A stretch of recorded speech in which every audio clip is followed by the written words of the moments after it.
আদামকুটি দিয়ে আইলকা খেয়েছেন কখনো? একবার খেলে বুঝতে পারবেন কতটা স্বাদ। আর এই যে আদামকুটির কথা বললাম, এটা আসলে থানকুড়ি পাতা। তো এটা শুদ্ধ ভাষা হচ্ছে থানকুড়ি, আর এটা এমনি আমরা সাধারণত গ্রামের ভাষায় আদামকুটি বলি।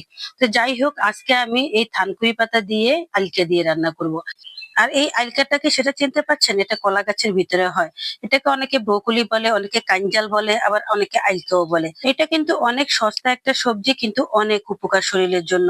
অনেকে এটা রান্না করতে পারে না, বিধায় খেতে পারে না। আজকে আমি যেভাবে দেখাবো, এই সহজভাবে রান্না করে আপনারা সবাই খেতে পারবেন।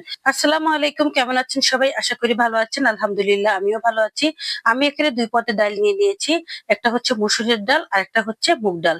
তা আপনি চাইলে এখানে অন্য কোনো ডালও ইউজ করতে পারেন, কোনো সমস্যা নেই। তো যাই হোক, দুই পটের ডাল আমি ভালো করে ধুয়ে সিদ্ধ বসিয়ে দিলাম। আর এদিকে আলকাটাকে আমি কুচি কুচি করে নিয়েছি। আর এটা কাটার সময় সবসময় দেখবেন একটা আঁশ বের হয়, সে আঁশটা কিন্তু টেনে ফেলে দিবেন। আর এটা ছুলে নিবেন, তাহলে এটা খেতে অনেক স্বাদ হবে, ভালো লাগবে। তারপর আমি সামান্য করে 1 মিনিটের মতো ভাপ করে নিয়েছি, যেহেতু কষটা আছে। আর এই কষের জন্য তরকারিটা কালো হয়ে যাবে। আর এখন আর কালো হবে না, কারণ যেহেতু ভাপ করে নিয়েছি, কষটা চলে গেছে। তো যাই হোক, আবার ধোয়ার দরকার নেই, এভাবে আপনি ছাঁকনিতে রেখে দিবেন। আর তারপর এই যে ডালের সাথে এখানে পেঁয়াজ, কাঁচামরিচ সব দিয়ে দিচ্ছি। আর ডালের সাথে এখানে মশলাটাও দিয়ে দেব। মশলা বলতে এখানে হলুদের গুঁড়ো, মরিচের গুঁড়ো, ধনিয়ার গুঁড়ো, জিরের গুঁড়ো আর একটু লবণ। এতটুকুই, আর কিছুই লাগবে না। আর এখন ভালো করে ডালটা আরেকটু সিদ্ধ করে নেব। ভুলেও ডালটা ঘুটিয়ে দিয়ে ঘুরতে যাবেন না, আপনার চামচের সাহায্যে যতটুকু লাটতে লাটতে ভাঙা হয় ততটুকু হলেই হবে। তো যাই হোক, এই তো দেখেন কত সুন্দর হয়ে গেছে, কত সুন্দর ঘন হয়ে এসেছে। আর এখন আমি দিয়ে দিচ্ছি সেই আলকা গুলো।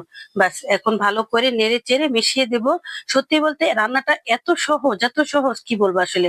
কিন্তু খেতে অসাধারণ হয়। ছোট বড় সবাই, সবাই অলরেডি এটা পছন্দ করে। তা আমার বাসায় এটা রান্না করলে বেশি একটা পাতিলে থাকে না, শেষ হয়ে যায় সাথে সাথেই। এই তো কালারটা দেখেন খুবই সুন্দর আছে, একদমই কালো হয়নি। আর এখন লাস্ট মুহূর্তে আমি দিয়ে দিলাম সেই আদামকুটি পাতাগুলো। বাস, এগুলো দিয়ে এখন নেড়ে চেড়ে নিয়েছি। আর এগুলো কাটতে হবে না, এমনিতেই গোটা গোটা দিয়ে দিবেন, খেতে ভালোই লাগবে। আর এই আদামকুটি বাচ্চাদের শরীরের জন্য, বড়দের শরীরের জন্য অনেক উপকার। কিন্তু বাচ্চারা ভুলেও এটা মুখেও দিতে চায় না, মানে এটা গন্ধটা তাদের ভালো লাগে না। কিন্তু এভাবে যখন আপনি সবজিটার সাথে দিয়ে দিবেন, তখন দেখবেন কত মজা হয়। তো তারপর আমি একটা বাগার দিয়ে দিলাম, এখানে রসুন কুচি আর পেঁয়াজ কুচি দিয়ে সুন্দর করে একটা বাগার দিয়ে দিলাম। আর এখন দিয়ে দিয়েছি ধনিয়া পাতা। ব্যাস, হয়ে গেল রান্না। রান্না একদমই কমপ্লিট। অল্প সময়ে রান্নাটা কমপ্লিট হয়ে গেছে।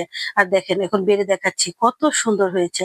মার্শাল্লাহ মার্শাল্লাহ, কালারটা এত সুন্দর এসেছে, আমার নিজের কাছেও ভালো লাগছে। আগে মানুষ গ্রামে গেলে এই সবজিগুলো খেতে পারতো, কিন্তু এখনকার সময় শহরে ওই সবজি চলে এসেছে।